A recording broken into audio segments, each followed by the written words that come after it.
and then they will share them with people that they didn't have consent to share them with. Okay? So that's what I'm talking about. You know, maybe I give, Norma gives me a picture, I don't know which is worse. Norma gives me a picture and then I share it on the timeline for me. Okay? Timeline doesn't have to agree with me. Or if they do, I'm not invited. But it's that sort of thing. It's the, you know, that's what we see more. We also have people who will take pictures, you know, sexual pictures or videos without consent, but the more likely thing is they were originally shared with consent, and then shared further without. What I always tell students is I can get somebody in trouble for that, but I can't get it off the internet. And so we try to encourage them to, you know, kind of going back to that social media, be careful what you put out there because you never know where it's going to go. My office also receives gender discrimination reports, and that includes pregnancy accommodations. Okay, so your reporting requirements, we kind of talked about that already, that you are a mandatory reporter, responsible reporting official. When you know or reasonably know about something, it's considered that the university has notice of that. So there's some things that I need to do. Even if that student that was impacted doesn't want us to do anything, right? I still need to get them a letter making sure they know they have options to do things and that they have resources. So when you know about something, let us know. To me, the best way to let me know is to send me an email. Right, because then you've got it in your email that you told me, and I've got it in my email. I might not necessarily be in the office at the time, but I can forward that on to people, and we can go ahead and get the process started. Like that says, you aren't required to determine if we can investigate. Right, we have jurisdiction to investigate things that happen off campus. We don't have jurisdiction to investigate things where the accused person is not a UA person. Right, but what we can do is offer our students help. Okay? We might also look at things like, is this non-UA person going to come onto campus? Do we have concerns about that? So we might need to do safety planning or, you know, kind of work in some things with UAPD. So there's things we can do even if it looks like we can't do an investigation. So moral of the story, if you know about something, send it over to us and let us go from there. All right, so what to do if you get a report? Let them know that you're going to tell me. All right, if the student starts getting upset and saying, but I didn't want anybody to know, let them know they're going to get an email from us. We prefer they not ignore us, but they don't have to respond, okay? The main thing is we want them to know that they have got support and they've got resources. You know, they don't have to tell us anything. They might come in and say, you know, I need some help with this class, but I'm not going to tell you who did this, and that's okay, all right? You know, we'll still help them with the class. Let them know that they can go to the Women and Gender Resource Center, and that's completely confidential. That doesn't change, that you still have to report it to us, though. All right, but what we're trying to do is, as many times as we can, tell them about this so they can go get help. And then if it's criminal, let them know they can report to the police. If they tell you they want to report to the police, go ahead and call. There'll be a slot at the end that has the UAPD's number in it, but go ahead and call the police, have them come by and do a report there. Never tell them that's not a good idea. All right, so if somebody comes in and says, Beth Howard did this to me, and y'all are like, oh, I met her and she's cool and I don't want her going to jail, so how about you not? Oh, don't do that, all right? Tell them, let me help you file a police report. So if it's your mentor, if it's your dean, it doesn't matter who it is, you can't deter them from filing that police report if that's what they want to do. You actually want to help them do that. Okay, so how to receive a report. You might be the first person the student has ever told. This might be something that happened 2 years ago. This might be something that happened last night. It's the beginning of the school year, and we will have 7,000 or so, I don't know, freshmen come on campus. There's going to be 1 or 2 of those freshmen that come here and decide that they're going to go home and file a police report against the family for child and sexual abuse. Okay, and they're going to need some help missing some class so they can do the criminal process. They might tell you that. All right, that's tough to hear. You know, that's what I do. It's tough to hear. All right, so just be calm. Support them. They might tell you something that as they're telling you, you think this is the craziest story I've ever heard. Right? Don't be judgmental.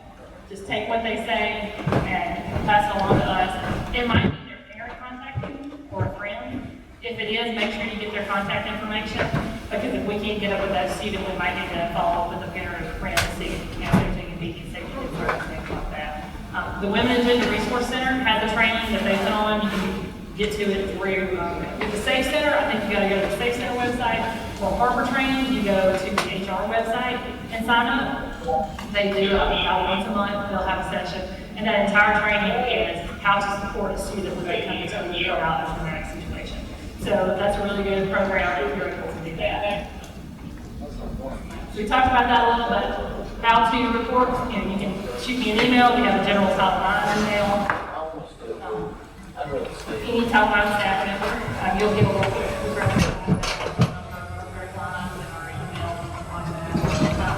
or you can contact your designated harassment resource officer, and they will say contact me. But my suggestion is always send that email, because then we know that the information has gotten to us.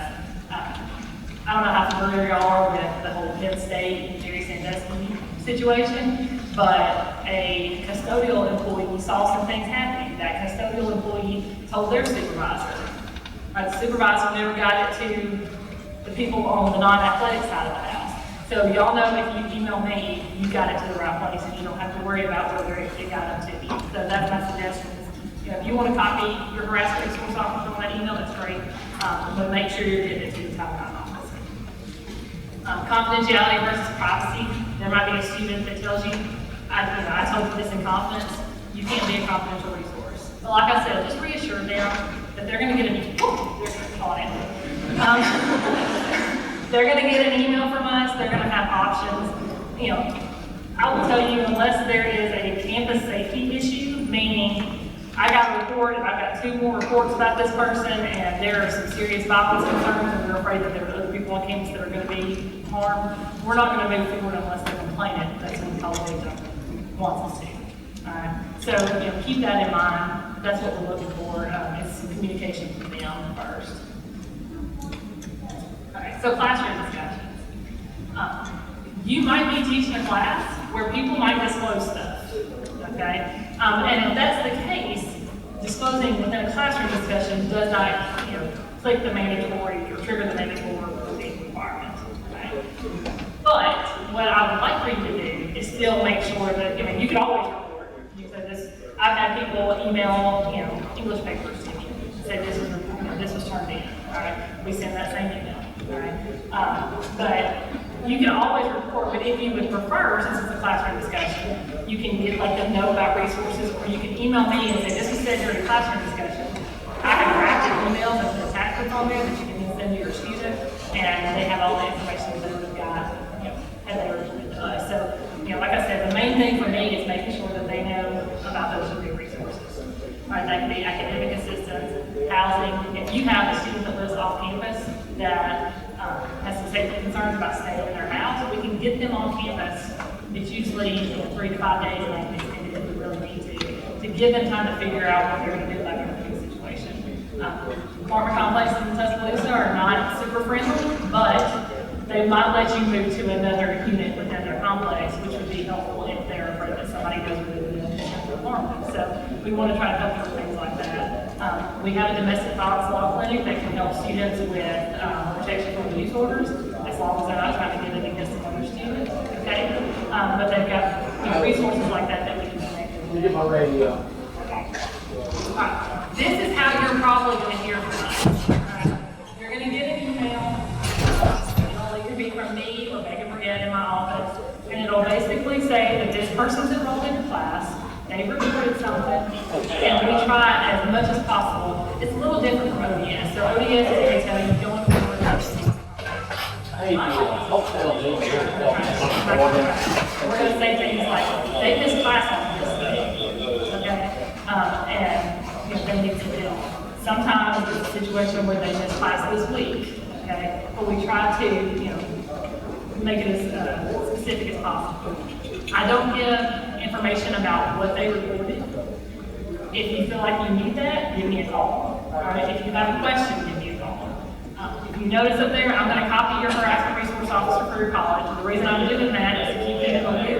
And then if you have a question, they know how this process works, so you can call them if you're unsure of what to do. All right? So you got me or them. And then I'm going to copy the student on it. And the reason I'm doing that is the student knows the email to send, and then the student knows that they need to follow up with you to figure out how they're going to make up that mistake, how they're going to make up that mistake, or if they see this class, is there anything in the class that they didn't get? Right, so that's really what we get.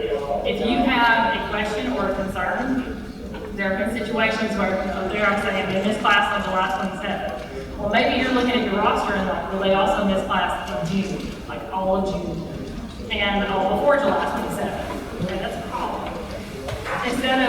responding to all, including the students, saying, well, what about them not coming to class at all? Give me a call. And I'll explain, July 27th, they get excused, the other stuff, they just look at the class. All right? Because that does happen. I've heard students don't always get one.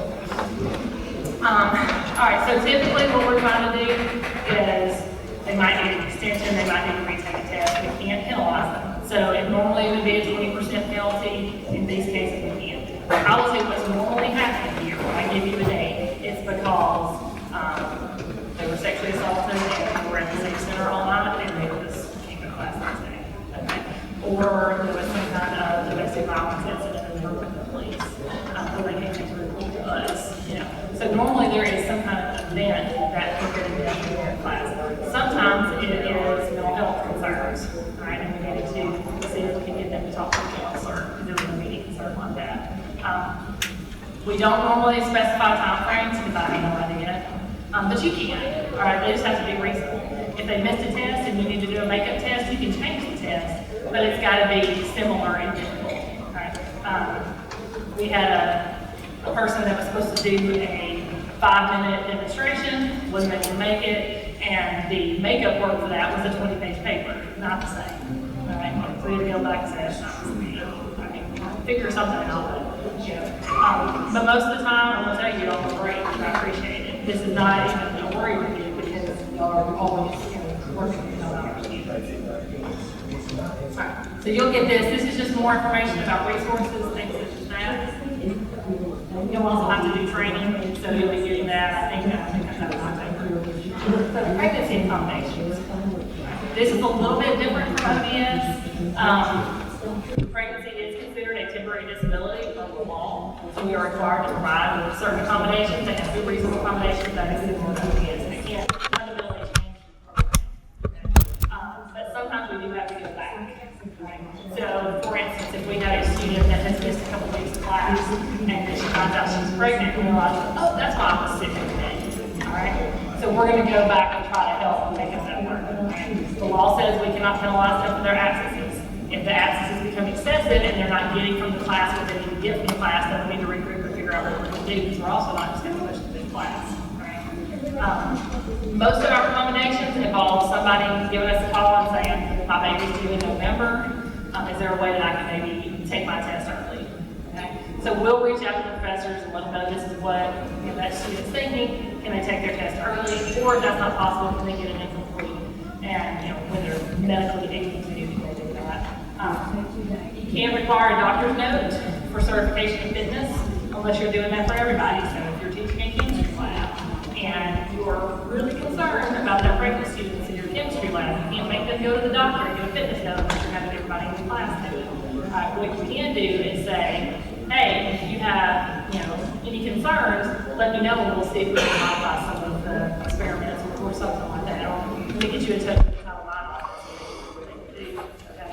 Usually those types of things come up with labs or physical activity classes, things like that. I guess we already talked about that, the types of accommodations.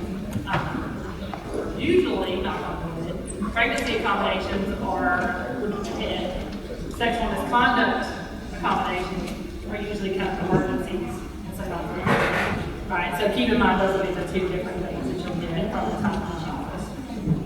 And this is all of our resources. We have lactation rooms on campus. FAQs, you are all graduate students, you have assistantships. If you need to take some time off of that assistantship, let us know. Okay? Because we're going to do some things to try to help you out with that, so you'll lose your insurance and all that good stuff.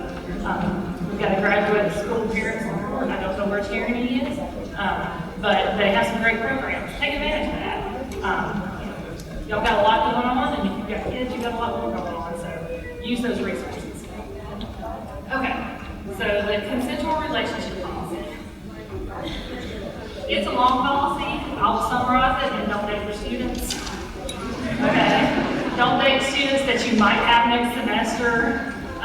If you finish a class on, when the classes finish this semester, December or something, say December 3rd classes are over, and now all of a sudden, your Facebook official or whatever people are on December 4th, it's suspicious.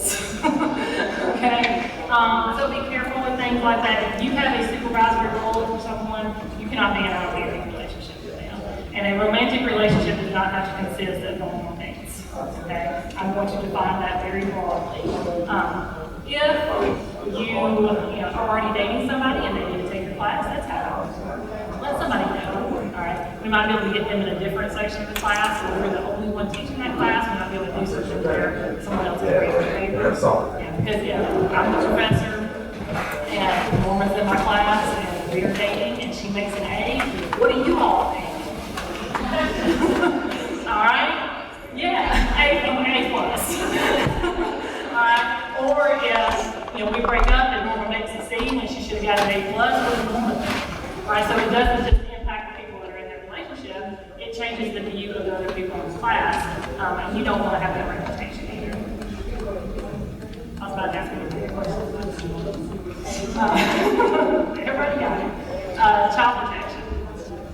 So this includes not just child sexual abuse, but any kind of child abuse, right?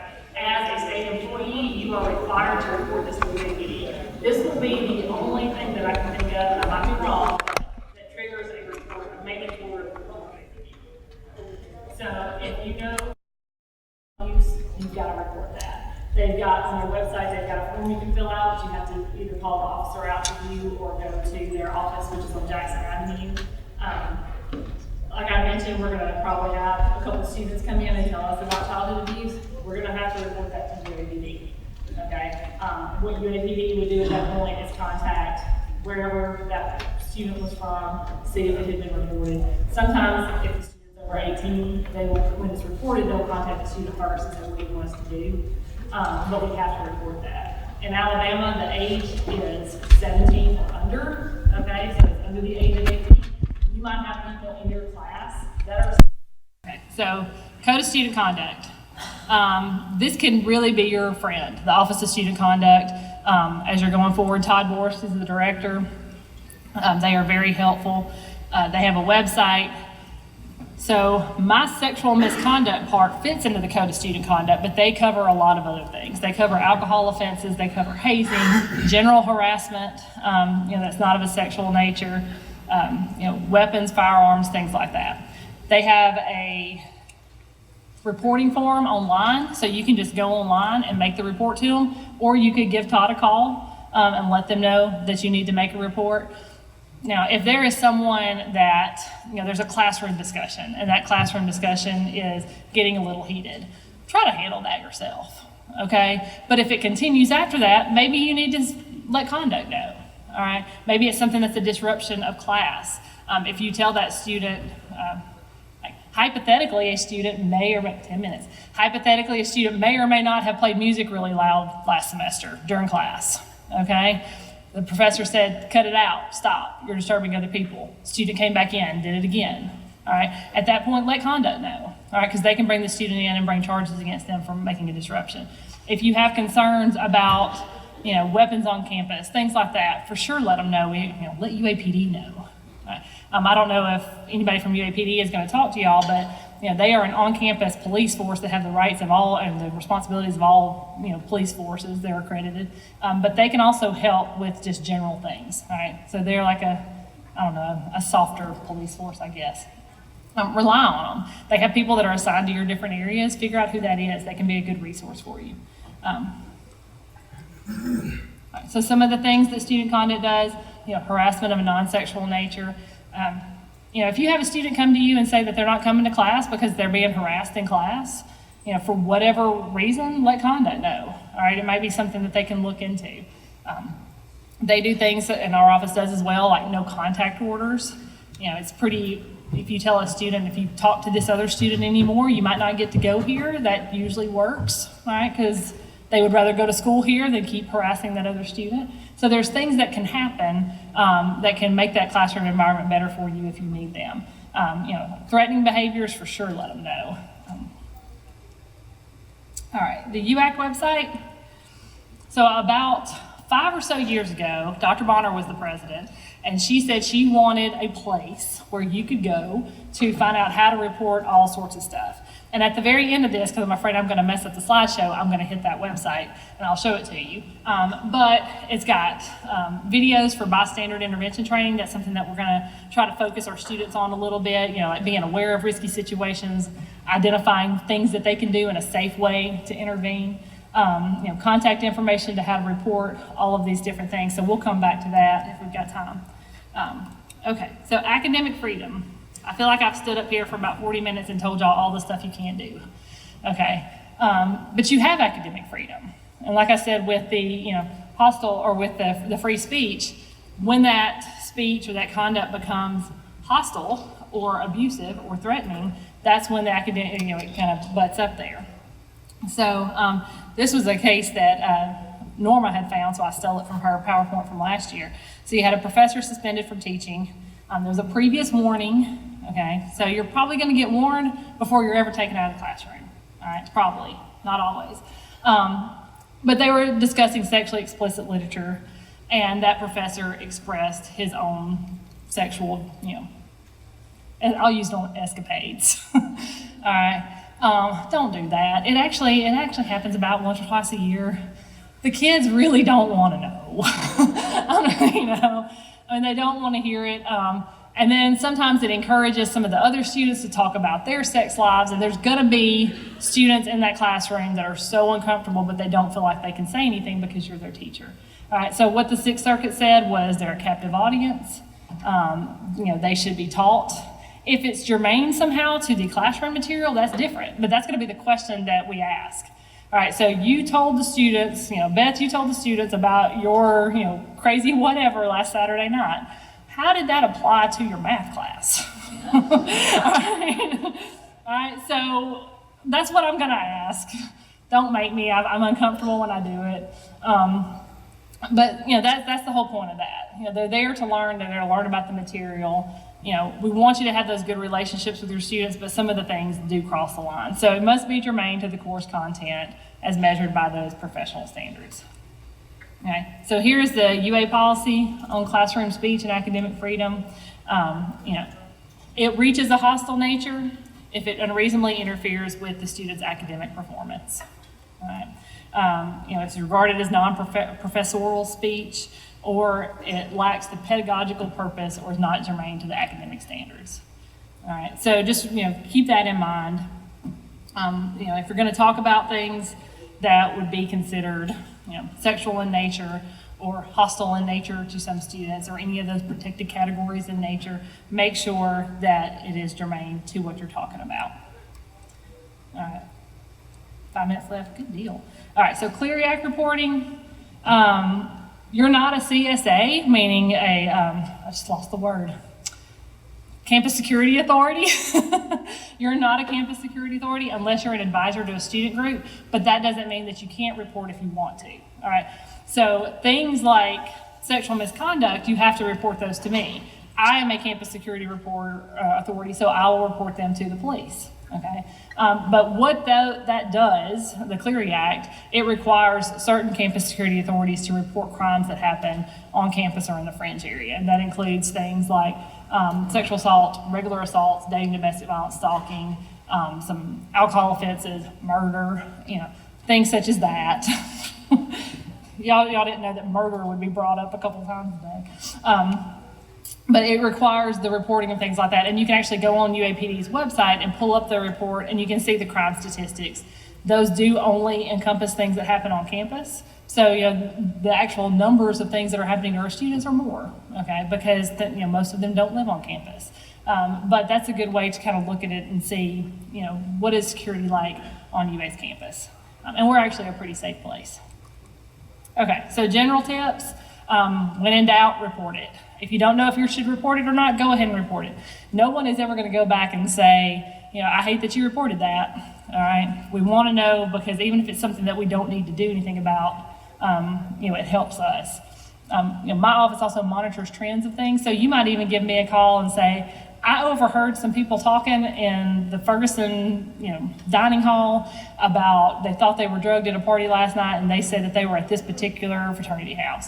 Let me know that. I will probably never be able to figure out who those people are, but I will keep that in mind that there was a report. So if I get another one, I know that might be a trend, all right?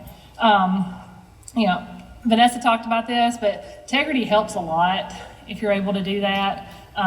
You know, especially with pregnancy accommodations, it's great, you know, to have, you know, all these plans, but, you know, someone gets put on bed rest and they really just want to go to class. So if there's a way, you know, to access that, don't date your students, a recurring theme. And then these safety resources, there's a UA Safety app. It's a great app. It's got all sorts of safety stuff on there. It also has a map, and you can put in, you know, like Doster Hall walking directions, and it's very helpful. We have a safety and support contact card. If you text UA Safety to 444-999, you're going to get a downloadable contact card that's got my phone number, UAPD, Student Conduct, Student Health Center, Counseling Center, all of the places where, you know, the safety and support type offices on campus, and you'll have it all in one contact card on your phone. And then UAPD puts together a safer living guide that's got great tips in there, not just for, you know, the things that we talked about today, but just general safety on campus. All right, there's Big Al. He makes me happy.